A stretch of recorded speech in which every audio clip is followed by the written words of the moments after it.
Okay, so this should be a good video. I got kind of lucky because I got a job offer, and this happened. I want to say maybe 4 or 5 weeks ago. It's been a while. I want to say since I did the interview. But this was a position for a golf course on a golf course as a laborer. It's a little bit more labor intensive, right, or physically intensive because it's a blue collar, which is kind of what I'm doing. I did a pre-apprenticeship program. Just recently finished it, and it was for plumbing. So that is the trade that I end up picking and end up going with. There's different trades. There's carpentry. There's HVAC, which is I believe a little bit more niche. That might be like heating and conditioning. Um, Also electrical, right? The one which is listed in plumbing as well. There's a bunch of other ones as well. Those are just some that are kind of a lot of people know them for, right? They're a little bit more. I don't want to use the word mainstream, but they're very common. That's what everybody. When they think of trades, those are the ones that they bring up the most. But I guess maybe that's also because maybe they make the most money. I don't know if that's true. That's maybe not true because I'm sure a lot of people say that the guys that do elevators are the ones that make a lot of money or like sprinkler systems. But anyways, those are just a few. Those ones are a bit more niche. Um, but there's also construction as well. Like maybe you want to do like renovation and you want to do like painter. That should make decent money. I was looking into that as well. Or you want to do something like a drywall installer. Or if you're trying to get your foot in the door and you're trying to find an apprenticeship, maybe you start off as a laborer, a skilled laborer. Skilled labor is really good starting off job in my opinion to try to get into trades because I found a position as a skilled laborer, or I was found by it. I was looking at a position as a skilled laborer, like a job posting for it, and what the description said of the duties and responsibilities: assist plumbers, assist carpenters, assist electricians, assist plumbers. So a skilled labor gets to work with many different tradesmen, and maybe even just people, even just like construction workers are on the site, like when I said the drywall installers and stuff like that. So they get to know a little bit of everything, which is why it's really nice. I think it's a little bit harder to get into still. Like right now, it's honestly I'm surprised. Um, I applied for many of these skilled labor jobs, but I wasn't able to get any, unfortunately. But it is really nice if you can get a, my opinion, if you can't find an apprenticeship, or I say apprenticeship, you can't find a sponsor as apprentice, but you can find a position as skilled labor, and in my opinion, I think you're gonna be pretty well off as long as you make the right connections, and you kind of show that you're interested and you want to learn a specific trade. Some of you guys will, right? It's all about connections and stuff like that when people talk about the trades. So that's my opinion. It's really good to find a position like that, a skilled labor.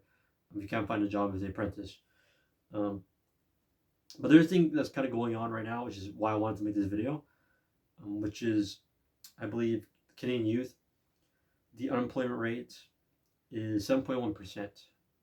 So Canada has a population of, I want to say, maybe 42 million as of right now. I think that might have been from 2019, but maybe not. Maybe that's up to date, but I think it's 42 million. So 7.1% of 42 million is kind of a big deal. It's a big number, right? Look at 7.1% doesn't seem very big, but if you compare it to the population of Canada, which is not very big, that makes up a decent percentage. So 7.1 is kind of a big deal, and because it's the youth, right? 7.1% of youth that are unemployed. These are like people, probably students around my age in their 20s. They're coming off of these institutions, these colleges, universities with these degrees, right? The major and the study of field that they majored in. With these degrees, they're not able to find employment, which is really problematic, right? Because a job, we use the analogy of Willy Wonka and Chocolate Factory, right? It's a bit of an older, I can't remember if it's a show or movie, but it might have been both. But essentially, what would happen, I believe the guy's name was Charlie, I think, right? The owner of the chocolate factory. I don't know if it's been so long, but whatever, right? So essentially, in order to go to Charlie's chocolate factory or Willy Wonka's factory, whatever, you needed to get a chocolate bar, and the chocolate bar had to have a golden ticket in it, right? So I think in the movie there were these kids that would buy them from these convenience stores. If you're lucky enough, you get a golden ticket. So that golden ticket allows you to go to this chocolate factory. A job operates the same way as a golden ticket.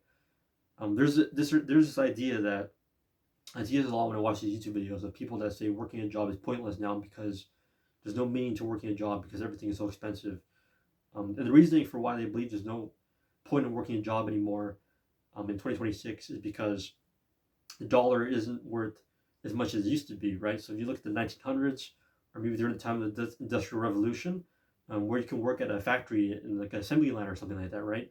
You'd be able to afford even working at a factory as a factory worker, be able to afford a house or a car, and that'd be only on one stream of income. Now a lot of people have different streams of income. The reason why people work two jobs or have different streams of income is they're really trying to make it. They have to work that hard, and to work that many jobs just to try to survive, right? Because of the cost of living and everything. So that's kind of why people believe that working a job it doesn't mean anything anymore. But the job is still really important, guys. And it's not just for the basic means of survival, like being able to buy a house or being able to buy groceries at a grocery store, or even like going on dates and stuff like that. Because a lot of people bring that up as well now when it comes to dating and stuff. People are making the argument that there's too much money involved with stuff like that as well, like going to a restaurant and having to pay that as well. So money is involved in many things, but even besides jobs and just for the sake of making money to survive, but they're also in common like social skills and networking. A lot of people ask what you do for a living, right? That's kind of a thing. It's kind of a common thing I don't want to call it like society or whatever, where you meet someone and they ask you what do you do for a living or what's your work or what's your job, right? In a way, a job plays a role in social connections as well. So it's kind of a big deal in my opinion. So when a massive percentage of youth don't have any jobs or are not employed, it's problematic. Um, what I'll say is I'll give my opinion on maybe what you could probably do if you're in that position where you have a degree but you can't find work. The first option, I guess, is you look for part-time work or a side job while you're looking for full-time employment. So this could be working at, let's say, a grocery store, or like a Walmart or Loblaws or something like that as a cashier, or maybe it's just like a general food helper and stuff like that, right? Or maybe it's at a library as a bookkeeper, or maybe it's a dentist office, a dentist assistant, or administration. Even though I don't know, you should be able to find a role as administration. You might need a degree for that, but you get what I'm saying, right? So very entry level job. The only problem is a lot of people that are looking for these entry level jobs can't even find entry level jobs, right? That's a problem in itself. But if you do get offered an entry level job, like what I mentioned, a cashier or a bookkeeper, I'd probably take that position. And then while you're working that job, you can try to look for full time employment. Second one is this one is more niche specific, and it's going to depend on what type of field or what type of major you went into, or what degree you have. So let's use example of someone who had majored in CS, so computer science, right?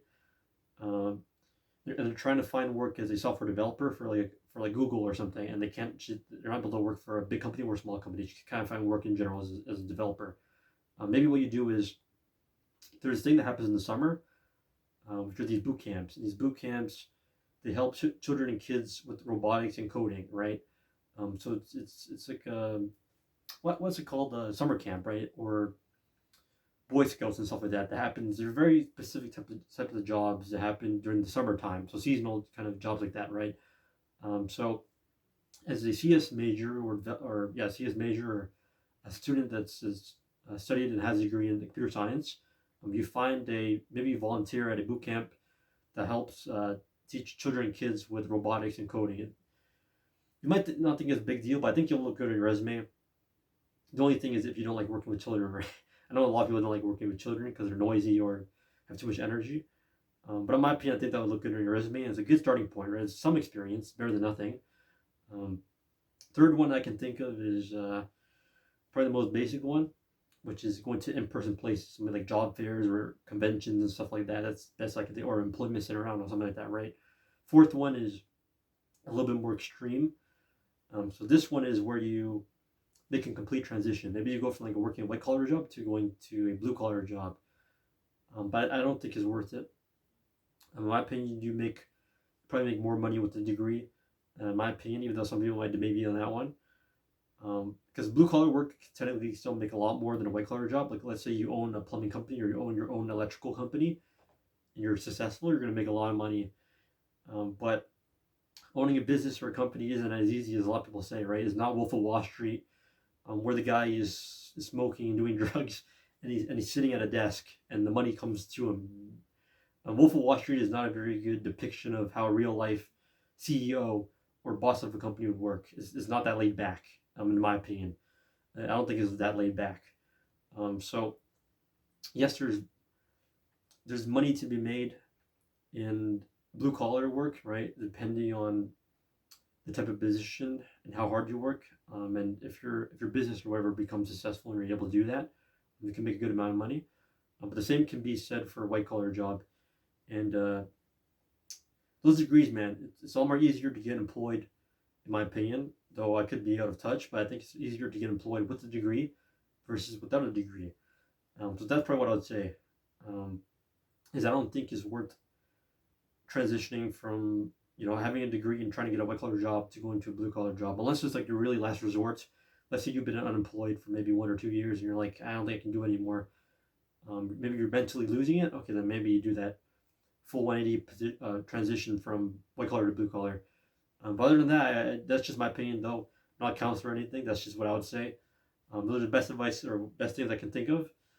And the last thing I would say, even though I think most people are already doing this, you just gotta keep on trying, man. You really, even for me, I think I got kind of lucky because I got multiple offers. Well, I say multiple offers, but I got like maybe I want to say 2 or 3 offers in the past weeks or so. But the thing is, I sent out maybe 100 and I want to say 100 to 150 resumes, right? So three out of 150 isn't a lot, but it's something, right? It's something. So better than nothing, right? So you can't be too picky with what you get, is what I'm getting at. And you really just need to keep on spamming. You need to keep on spamming and keep on job searching. You should send out as many as you can. So that's gonna do it for me, guys. I need to post a workout video because I haven't done that in a long time. So maybe this Thursday I'll try to get one in. So until then, I'll see you guys next time.